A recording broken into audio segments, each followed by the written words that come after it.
One of the greatest sunnahs of the Prophet ﷺ was to spend time in nature. And none of us can do that anymore, because the moment we step outside, we have to look at our phones. When was the last time you looked at the sky?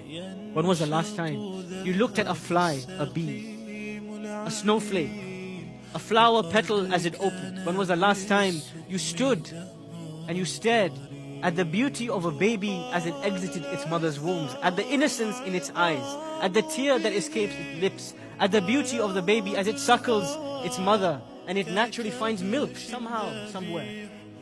When was the last time we looked at ourselves in the mirrors, blinking, breathing, heart beating, oxygen flowing in our blood, and we thought to ourselves, what has Allah created? When was the last time Allah put food on your table and you tasted the spices, the smells, the textures, and you said how Allah subhanahu wa ta'ala has produced this? When was the last time you stood in front of a snake, a leopard, a tiger, an animal, a human being, a creation from the creations of Allah, and your jaw dropped? When was the last time you appreciated the water in your cup? When was the last time you appreciated every time your heart beats? When was the last time that we appreciated the creation of Allah subhanahu wa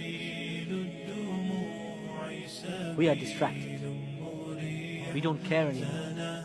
We are too busy staring at the next notification. And that is why we have become blind.